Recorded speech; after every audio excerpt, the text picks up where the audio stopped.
എന്നോട് ഒരുപാട് പേർ ചോദിക്കുന്ന ഒരു ഡൗട്ടാണ്, ഞാനും എൻ്റെ പാർട്ട്ണറും പേരന്റിങ്ങിന്റെ കാര്യത്തിൽ സെയിം പേജിലല്ല, അപ്പോൾ അത് കുട്ടീനെ എങ്ങനെയാണ് ഇമ്പാക്ട് ചെയ്യുക എന്നുള്ളത്. അപ്പൊ ഇന്ന് നമ്മൾ ഡിസ്കസ് ചെയ്യാൻ പോകുന്നത് ആസ് പാർട്ട്നേഴ്സ് നമ്മൾ പേരന്റിങ്ങിന്റെ കാര്യത്തിൽ ഒരു സെയിം പേജിൽ ആകണോ, ആകാൻ പറ്റുമോ എന്നൊക്കെയാണ് ഇന്നത്തെ ഈ വീഡിയോയിൽ നമ്മൾ ഡിസ്കസ് ചെയ്യുന്നത്. പലർക്കും ഒരു തെറ്റിദ്ധാരണയുണ്ട്, ഞാനും എൻ്റെ ഹസ്ബൻഡും ഞങ്ങളുടെ പേരന്റിങ് ജേർണി ഷെയർ ചെയ്യുന്നത് കൊണ്ട് തന്നെ ഞങ്ങൾ എല്ലാ കാര്യത്തിലും ഒരേ ആംഗിളിൽ നിന്ന് കാണുന്നവരാണ്, എല്ലാ ഡിസിഷൻസും ഒരുമിച്ച് എന്താ പറയുക യുണൈറ്റഡ് ആയിട്ട് എടുക്കുന്നവരാണ്, ഒരു കാര്യത്തിൽ അഭിപ്രായ വ്യത്യാസം ഉണ്ടാവലില്ല എന്നൊക്കെ പലർക്കും തെറ്റിദ്ധാരണയുണ്ട്. ഒരുപാട് പേര് പറയലുണ്ട്, നിങ്ങൾ യു ആർ വെരി ലക്കി, നിങ്ങൾക്ക് രണ്ടാൾക്കും ഒരുപോലെ ചിന്തിക്കുന്ന പാർട്ട്നേഴ്സ് ആണല്ലോ എന്ന്. എന്നാൽ സത്യാവസ്ഥ നോക്കുകയാണെങ്കിൽ പല കാര്യങ്ങളിലും ഞങ്ങൾക്ക് അഭിപ്രായ വ്യത്യാസങ്ങളുണ്ട്. അതിൽ ഒരുപാട് കാര്യങ്ങളുണ്ട്. അങ്ങനെ ഓഫ്കോഴ്സ് കോമൺ ഗ്രൗണ്ടിൽ എത്തുന്ന അല്ലെങ്കിൽ ഞങ്ങൾ ഒരുപോലെ ചിന്തിക്കുന്ന ഒരുപാട് കാര്യങ്ങളുണ്ട്. അതുപോലെ തന്നെ ഡിഫറൻസ് ഓഫ് ഒപ്പീനിയൻ ഉള്ള ഒരുപാട് കാര്യങ്ങളും ഉണ്ട്. അപ്പോൾ ശരിക്കും പറഞ്ഞാൽ ഏത് രണ്ട് വ്യക്തികൾ ചേരുകയാണെങ്കിലും അങ്ങനെ തന്നെ ആണല്ലോ. നമുക്കിപ്പോൾ എല്ലാ കാര്യങ്ങളും 1 to 100 കാര്യങ്ങളും ഒരേപോലെ ചിന്തിച്ച് ഒരേ ഡിസിഷനിൽ എത്താൻ പറ്റിയെന്ന് വരില്ല. അപ്പൊ അവിടെയാണ് നമ്മൾ എങ്ങനെയാണ് അത് ബാലൻസ് ചെയ്യുക, എങ്ങനെയാണ് അത് മാനേജ് ചെയ്യുക ഫോർ ആ ഫാമിലി എന്നുള്ളത് നമ്മൾ പഠിക്കേണ്ടത്. അപ്പൊ ഭാര്യയും ഭർത്താവും ഒരുപോലെ പേരന്റിങ്ങിന്റെ കാര്യത്തിൽ അപ്രോച്ച് ചെയ്യുമ്പോൾ അതിന് ഒരുപാട് അഡ്വാൻറ്റേജസ് ഉണ്ട്. കുട്ടികൾക്ക് ശരി ഏത് തെറ്റേത് എന്നൊരു കൺഫ്യൂഷൻ ഇല്ലാത്ത വിധം ക്ലിയർ ആവുകയും വീട്ടിന്റെ എൻവയൺമെന്റ് നല്ല പീസ്ഫുൾ ആയിരിക്കും. അത് കാരണം ഒരു സെക്യൂർഡ് അറ്റാച്ച്മെന്റ് ആയിരിക്കും പേരൻസുമായിട്ട് ഉണ്ടാവുക. അവർക്ക് റിലേഷൻഷിപ്പിനെ പറ്റി നല്ലൊരു മതിപ്പ് ഉണ്ടായിരിക്കുകയും ഭാവിയിൽ തന്നെ അവരൊരു പാർട്ട്ണറുമായിട്ട് ചേരുമ്പോൾ നല്ലൊരു രീതിയിലുള്ള റിലേഷൻഷിപ്പ് ഫോം ചെയ്യാനൊക്കെ ഉള്ള ചാൻസ് കൂടുതലാണ്. അതുപോലെ ഒരു ടീം വർക്കിന്റെ ഒരു ബെനിഫിറ്റ്സും എന്താണ് ഒരു ടീം വർക്ക് എന്നൊക്കെ കണ്ടു വളരാനുള്ള ഒരു സാഹചര്യമാണ് അവിടെ ഉണ്ടാകുന്നത്. പക്ഷെ നമ്മൾ നേരത്തെ പറഞ്ഞതുപോലെ തന്നെ എല്ലാ സമയത്തും നമുക്ക് എല്ലാ കാര്യത്തിനും യോജിച്ചു പോകാൻ പറ്റില്ല. അപ്പൊ അവിടെയാണ് നമ്മൾ എങ്ങനെയാണ് നമ്മുടെ ഡിഫറൻസ് ഓഫ് ഒപ്പീനിയൻസ് ടാക്കിൾ ചെയ്യുന്നത് എന്നുള്ളത് ഇമ്പോർട്ടന്റ് ആകുന്നത്. ഇപ്പം എൻ്റെ റെസ്റ്റോറൻറ്റിൻ്റെയും കാര്യം എടുക്കുകയാണെങ്കിൽ നമുക്ക് കോമൺ ആയിട്ടുള്ള കുറേ കാര്യങ്ങളുണ്ട്. എന്നാൽ ഡിഫറൻസ് ഉള്ള കാര്യങ്ങളിൽ ചില ഏരിയാസ് എന്ന് പറയുന്നത് ചിലപ്പോൾ ഞാൻ റസിന്റെ ഒരു ഡിസിഷനിൽ ഇന്റർഫിയർ ചെയ്യാത്ത ഏരിയാസ് ഉണ്ടായിരിക്കും. ഞങ്ങൾക്ക് ഡിഫറൻസ് ഓഫ് ഒപ്പീനിയൻ ഉണ്ട്, പക്ഷെ I will be able to give it to him, ആ ഒരു റൈറ്റ്. അതുപോലെ തന്നെ റസന്റെ ഒരു ഏരിയയിലേക്ക് വിട്ടുതരുന്ന കാര്യങ്ങൾ ഉണ്ടാവും, അദ്ദേഹം ഇടപെടാതെ. ഈവൻ ദോ ഒരു ഡിഫറൻസ് ഓഫ് ഒപ്പീനിയൻ ഉണ്ടെങ്കിലും നമുക്ക് നമ്മുടെ പാർട്ട്ണർ ആ ഒരു ഡിസിഷൻ എടുത്ത് മുന്നോട്ട് പോകുന്നത് will be able to tolerate. Okay, നമുക്ക് വലിയ ബുദ്ധിമുട്ടില്ലാത്ത കാര്യങ്ങളാണെങ്കിൽ നമ്മുടെ പാർട്ട്ണറിന് ആ ഒരു റൈറ്റ് കൊടുക്കുക, ആ ഒരു മാറ്ററിൽ ഡിസിഷൻ എടുക്കാനും മുന്നോട്ട് പോകാനും ഉള്ള ഒരു റൈറ്റ് കൊടുക്കുക. ഇനി രണ്ടാമത്തെ ഒരു കാറ്റഗറി ഓഫ് ഏരിയാസ് വരുന്നത്, നമുക്കിപ്പോൾ പാർട്ട്ണറിന്റെയും കൂടെ ഒരു സപ്പോർട്ട് ഇല്ലാതെ ചിലപ്പോൾ മുന്നോട്ട് ഒരു ഡിസിഷൻ എടുത്ത് പോകാൻ പറ്റാത്ത ഏരിയാസ് ഉണ്ടാവും. ഒരു ഉദാഹരണം പറഞ്ഞു കഴിഞ്ഞാൽ ഹോം സ്കൂളിംഗ്. ഞങ്ങൾ മക്കളെ ഹോം സ്കൂൾ ചെയ്യുക എന്നുള്ള ഡിസിഷൻ എന്ന് പറയുന്നത് എടുത്തപ്പോൾ ഞങ്ങൾ രണ്ടാൾ ഒരുമിച്ച് എടുത്തൊരു ഡിസിഷനാണ്. പക്ഷെ എന്നാൽ ഈ ഒരു ആഗ്രഹം, ഹോം സ്കൂളിംഗ് എന്നുള്ള ഒരു ആഗ്രഹം റസിന് ഒരുപാട് നാളായിട്ട് ഞങ്ങളുടെ ആദ്യത്തെ വാവ ഉണ്ടായപ്പോൾ തൊട്ട് തന്നെ മനസ്സിലുള്ള ഒരു ആഗ്രഹമാണ് മക്കളെ ഹോം സ്കൂൾ ചെയ്യാന്നുള്ളത്. പക്ഷെ ആ ഒരു സമയത്ത് എനിക്കത് കുറച്ചുപോലും അക്സെപ്റ്റ് ചെയ്യാൻ പറ്റിയിരുന്നില്ല. കുട്ടികൾ സ്കൂളിൽ പോവുക, അവിടുത്തെ ചിട്ട പഠിക്കുക, ഒരു ഡിസിപ്ലിൻഡ് ആവുക, ഇതെല്ലാം ഞാൻ അസോസിയേറ്റ് ചെയ്തത് ഒരു സ്കൂളുമായിട്ടായിരുന്നു, ബെസ്റ്റ് എഡ്യൂക്കേഷൻ എല്ലാം. അപ്പോൾ ആ ഒരു പോയിന്റിൽ ഒരാളൊരു ഡിസിഷൻ എടുത്ത് മുന്നോട്ട് പോകാന്ന് പറയുന്നത് നമുക്ക് പറ്റില്ല അല്ലേ. അത് ആസ് എ ഫാമിലി നമ്മൾ എടുക്കേണ്ട ഒരു ഡിസിഷനാണ്. അപ്പൊ ഇങ്ങനത്തെ കാര്യങ്ങൾ വരുന്ന ഒരു അവസരത്തിൽ നമ്മൾ വെയിറ്റ് ചെയ്യുക, മറ്റേ നമ്മുടെ പാർട്ട്ണറും കൂടെ നമ്മുടെ ഒരു പേജിലാകുന്നത് വരെ വെയിറ്റ് ചെയ്യുക. അതാണ് എൻ്റെ പാർട്ട്ണർ ചെയ്തത്.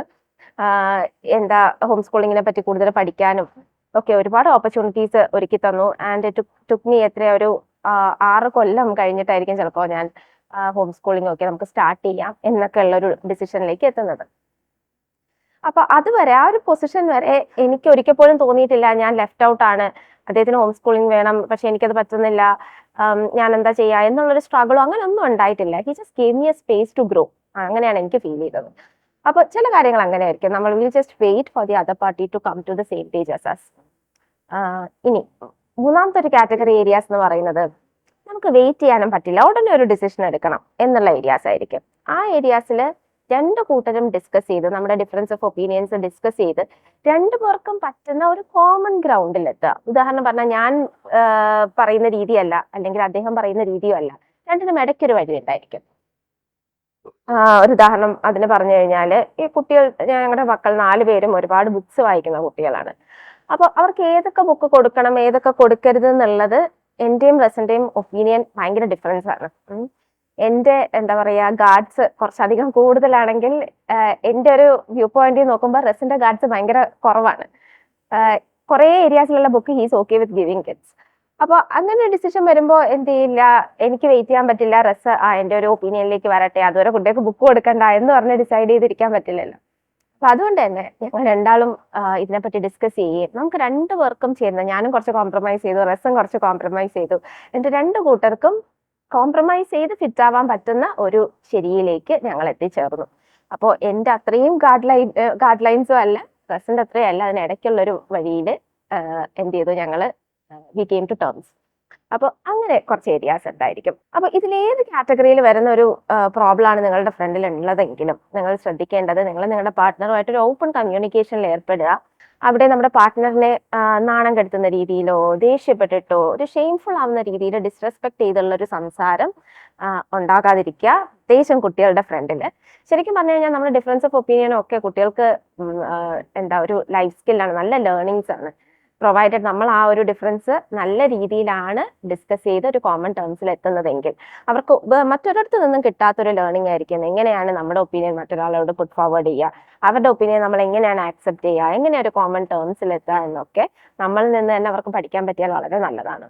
അതോടൊപ്പം മക്കൾക്ക് ആ ഒരു പെർസ്പെക്റ്റീവ് ചേഞ്ച് ഉണ്ടല്ലോ. ഓക്കെ, ഒരു വ്യക്തി ഇങ്ങനെയാണ് ചിന്തിക്കുന്നത്, മറ്റു വ്യക്തിക്ക് അതിന്റെ നേരെ ഓപ്പോസിറ്റ് ഒരു ഒപ്പീനിയൻ ഉണ്ടായിരിക്കാം. എന്നിട്ട് രണ്ടാളും എനിക്ക് ഇഷ്ടമുള്ള ആൾക്കാരാണ് അല്ലെ, രണ്ട് പേരൻസ് ആണല്ലോ, അപ്പൊ രണ്ടുപേരും എനിക്ക് ഇഷ്ടമുള്ള ആൾക്കാർക്ക് ഒരു ഡിഫറെന്റ് ഒപ്പീനിയൻ ഉണ്ടായിരിക്കാം. ചിലപ്പോൾ കുട്ടികൾ വലുതാവും തോറും അവർക്ക് അവരുടേതായ ഒപ്പീനിയൻസും അവരുടേതായ ശരിയും ഉണ്ടാവും. അപ്പൊ നമ്മൾ ഒരാളുടെ ശരിയുമായിട്ടായിരിക്കും അവർ യോജിച്ച് നിൽക്കുക. അപ്പോൾ അവിടെയും അവർക്ക് അവരുടേതല്ലാത്ത ശരി പറയുന്ന ഒരാളോട് എങ്ങനെയാ പെരുമാറേണ്ടത്, എങ്ങനെയാ കോമൺ ടേംസിൽ എത്തേണ്ടത് എന്നുള്ള വലിയൊരു ലേണിംഗ് ആണ് നമ്മളുടെ പാർട്ട്ണറുമായി നല്ല രീതിയിൽ ഡിഫറൻസസ് ഓഫ് ഒപ്പീനിയൻ ഡിസ്കസ് ചെയ്യാൻ തയ്യാറായി കഴിഞ്ഞാൽ കുട്ടികൾക്ക് കിട്ടുന്നത്.